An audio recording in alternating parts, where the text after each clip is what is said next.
name is Edward Ruff, fourth generation president of Marlton Packing Company, Petit Jean Meats.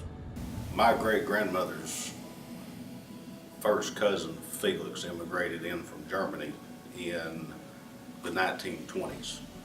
At the time, you had to be sponsored by someone and have a job, or you couldn't come into the country. So Joe Jung, who would have been a brother to Mary Ruff, sponsored Felix to come over and had him a job lined up at one of the many small meat packing plants in Little Rock. My grandfather's dad, Charles Ruff, who was an accountant that hauled payroll from Little Rock across Toadsuck Ferry to Bigelow to pay the loggers by horse and buggy, he had passed away from cancer.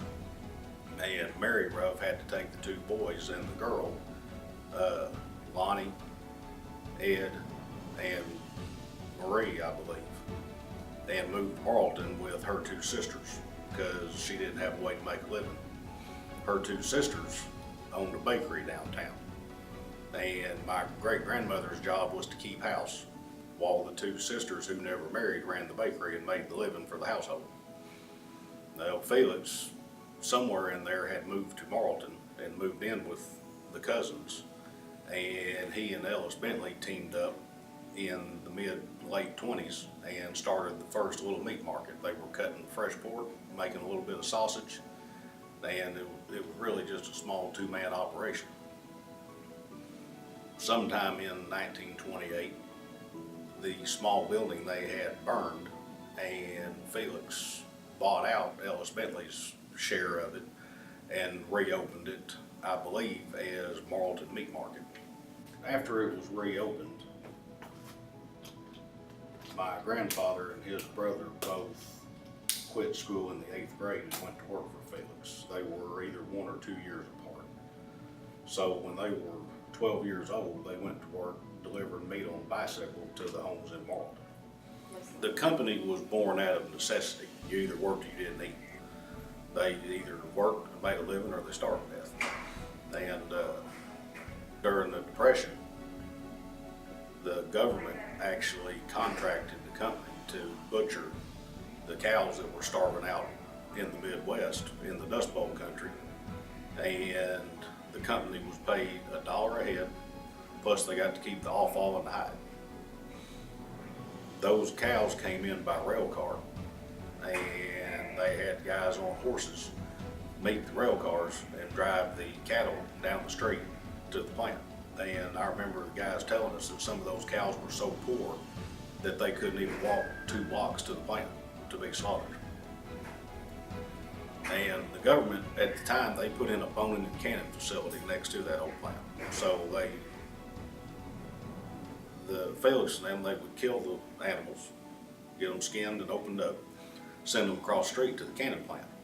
And over there, they boned them and retorted the meat, canned it, and gave it away to people that were starving to death. Outside of that canning plant, there was a big trailer where they threw all the bones. And the government finally had to build a fence around that truck because grown men were beating the hell out of each other, fighting over cow bones to make soup stock. Sometime in the 40s, early 50s, that's when they started the development of a lot of the product we sell now. The sausage formulations, the ham formula, the bacon formulas. Lonnie and grandfather brought in the spice company, and they helped develop the hot dogs, the smoked sausage, summer sausage, the lunch meat, and the hams and bacon. And Lonnie and Wilford Miller did most, if not all, of that R&D work and developed the cooking schedules with the smokehouses. And it wasn't long after the development of those items that the company's name changed to Marlton Packing Company, and they adopted the Petit Jean Meats brand name because of the geographical location next to Petit Jean Mountain. You know, after they adopted the Petit Jean brand name, that was getting into the 40s, World War II. They struggled a little bit because there wasn't enough people to keep the plant up and running. You know, after the war, it wasn't so bad. There were plenty of people around to work. In 1968, the founder, Felix Schlosser, he passed away, and my grandfather and his brother took over as president and CEOs owned the company and ran it together until Lonnie passed away in 1979. And in 1984, my grandfather, he called my dad, because there was two guys running it after Lonnie died. It was grandfather and it was Wilford. Wilford had been with the company 50 years, and my grandfather had been doing it since he was 12. And both of them were getting old, they were tired, they were worn out. They had saved enough money they could quit. So my granddad calls my dad one day and says, I need to talk to you. He said, I realize you got a good job, good future working for a big company, but I just need to let you know that if you don't want this, I'm going to close it down because we're going to retire. And when it was downtown, there was nothing there to sell really. It was an ancient building that was decrepit, needed a lot of work. Everybody that had been there for a lot of years that started it or was keeping it running was getting up in age. And the only choice was for Dad to either take it back over or take it over, build the new building and move the location and start growing the brand, or to sell the inventory and close it down.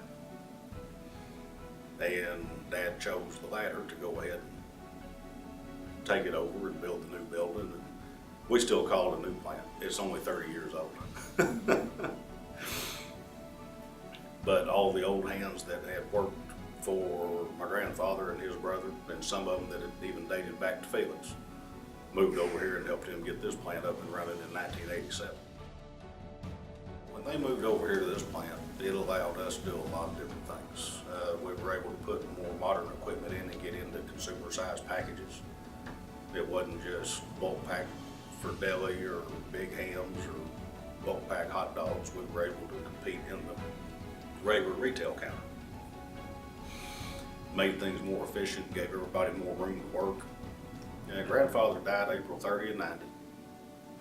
And Dad had been running it and he'd been in charge. My grandfather in 87, when they moved in here, he came here every day, checked his mail, answered a phone call or two.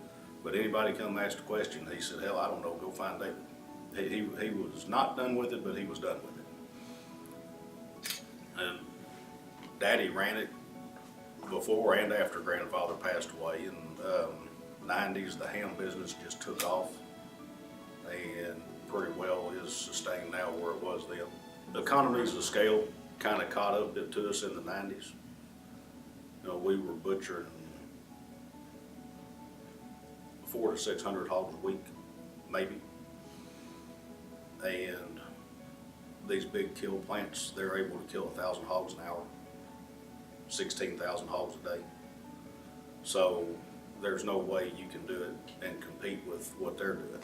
And the fact that they will cut meat the way you want it cut and do what they're good at, and then get it to you in the way you need it so you can do what you're good at, that really changed the profitability and the whole nature of the company. When you look at the history of the company, Felix passed away in 68, Lonnie in 79, my grandfather in 1990, and my dad this year, January 31st. You look at where we were in the 20s, where we sold meat just in Marlton. Now we sell meat in 5 or 6 states, nationwide mail order. You go back and look back in the early days, there were maybe 15 people total that worked at the plant. Now we employ about 85 people, and that is steady growing. It's pretty remarkable over the generations where it started and where it's come from. Now there's other companies that grew bigger, faster, and more widespread than Petit Jean did, but for a small 4th generation family owned business, I think the story's pretty impressive.